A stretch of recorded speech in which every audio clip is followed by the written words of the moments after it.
Crowds outside Moscow chant the name of Alexei Navalny, the late opposition figure who was buried on Friday. More than 100 people were arrested for marking the occasion. They were on the streets of Moscow on Friday to bid farewell to opposition leader Alexei Navalny, who died in an Arctic jail 2 weeks ago. Tens of thousands of people defied warnings from Russian authorities to turn out for Navalny's church service and burial in a nearby cemetery. A Russian human rights group said about 130 people have been detained in cities across the nation. Despite a heavy police presence, there were chants of Navalny's name throughout Moscow, where our Russia editor Steve Rosenberg reports. They came to say goodbye to the man who'd given them hope but died in prison.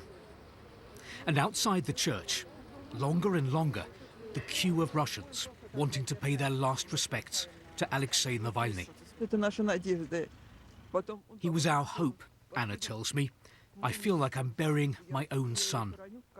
He's the only person I could trust, and I was dreaming of him to become our president, really, and it's a huge tragedy for me and for my people.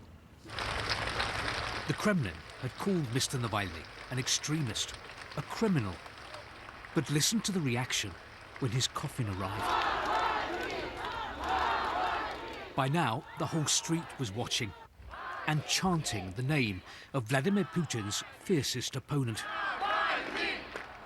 Navalny. We won't give in, they cried. And suddenly, the climate of fear that has descended on Russia seemed to clear for a time, despite all the police that were here. No to war, they chanted. In church, Alexei Navalny's parents sat by the open coffin as an Orthodox priest recited prayers for the soul of their son. Mr. Navalny's death, first and foremost, a family tragedy. When the service was over, the coffin was carried back to the hearse. Then, from his supporters, a spontaneous show of respect for the man who had challenged the Kremlin. With carnations and roses, they sent him on his final journey. And the crowds followed. As they walked towards the cemetery, they chanted the kind of anti-government slogans unheard on Russian streets for 2 years. Freedom to political prisoners, and Russia will be free. The authorities did not want Alexei Navalny's funeral to become a very public event, a public display of sympathy for the man who was a vocal critic of the Kremlin. But that's what it's turning into. Lots of flowers. But one tribute today came in a message from Mr. Navalny's wife, Yulia. She's abroad and may risk arrest if she returns. She said farewell by posting, "I don't know how to live without you, but I will try my best to make you up there happy for me and proud." As Alexei Navalny was laid to rest, a band played music from Terminator 2 and the Sinatra classic My Way. His way had been to stand up to power and imagine a different Russia he wouldn't live to see. Steve Rosenberg, BBC News, Moscow. Let's go to Elizabeth Wood, co-director of the MISTI Russia Program. She joins us now to talk some more about this. Elizabeth, there were churches that refused to hold the service out of fear, I guess? Very likely. The regime had such a lock on this story. But what I think is really interesting is the degree to which it was brinkmanship between the regime and the family and the Navalny supporters. On the one hand, the regime wanted him away, buried in silence, in quiet. But at the other hand, they wanted to make sure that people saw that he was actually dead, because as long as he was a presence off stage, he was also a force for possible mobilization. Okay. So the burying him in a public way, as they did, was a very risky move for the regime. Interesting. Because the fear was, as you've just shown, that thousands of people would turn up and show up to, in Russian, you need to accompany the dead and to make sure to mark his passing, and that thousands of protests could turn into a dramatic political protest because of the nature of the man. I'm going to get to some more of that in a moment. I want to get your take on the size of the crowd, because I imagine, like churches, many people would have decided to stay away out of fear.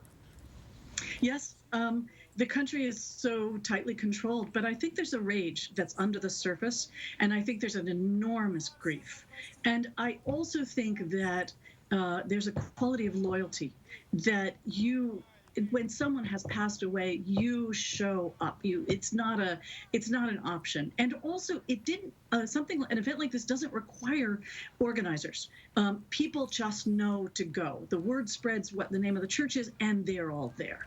So I think that's another interesting. We think of you need leaders to have protests, but in Russia you can also have leaderless protests, and if you're interested I can say a word about them in history, and this was a natural occasion for a leaderless protest with everybody turning out, and the more people turn out, the less dangerous it is for any one individual. Yeah, I think there were concerns that people were going to be arrested at the funeral as they were paying their respects, as they were arrested when they were protesting his death, when that word spread. Is there power here in his passing, and this is what you were touching on, because of what he symbolizes?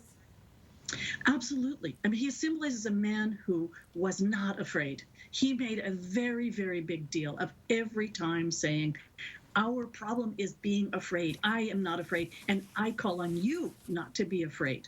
And that fearlessness, even after he'd been poisoned, even after he'd nearly died, he comes back to Russia and he says, I'm fearless. His last posts from the Arctic Circle show fearlessness. He's absolutely determined to say, we cannot be afraid of this regime. And that's a quality the regime can't abide. This regime would rather be feared than loved. It doesn't care if it's loved. It needs to be feared. And here's someone who is fearless. Yeah. So that puts Navalny Navalny and the idea of Navalny against Putin. And now what? With the opposition, Navalny's wife says she'll carry the torch. She's not in the country. It's likely she won't go back after what happened to him. Now what? What do you do? Where does that opposition movement turn to? It's tricky. On the one hand, the regime is going now after the lawyers, so it's proving that there's no rule of law. You're not immune if you're the lawyer. You too can be arrested. They're arresting the lawyers. They're arresting the movement. They even made some arrests. There were 71 arrests, according to Meduza, one of our best sources, around the country at different protests. There were 6 arrests in Moscow. So the regime is also using the funeral to find out who's going to come out, who are the leaders. The regime is going to keep trying to go after the next layer of leaders and so on. But it's also possible that as the population gets more and more fed up, that there will be more leaderless protests. It's just very hard to know. Both the regime and the population, I think, are watching each other like a very complicated 3-dimensional chess game to see what they're going to do. And see who has the next move. Yeah, I could say one more thing about Yulia Navalny is that in the 19th century, there was a movement of trying to call for a change in Russia called the Decembrists, because they rose up in December. They were exiled to Siberia, and their wives followed them. Now, Yulia Navalny is not going to follow Alexei into Russia, I think, but I don't know. But she is going to symbolize the force of strong women who are standing up for what their husbands stood for, what the democracy movement stands for. Whether she'll have a chance standing outside Russia to make that voice heard is hard to say, but Russians do remember their heroes. They do remember their martyrs. So maybe more leaders can emerge at the sort of cellular level around the wives of the soldiers, around the mothers of the soldiers, and so on. We'll have to see. Yeah, I'm watching some of these visuals roll by of the two of them together. It's really heartbreaking. Elizabeth Wood, thanks for joining us. Appreciate your time on this. My pleasure.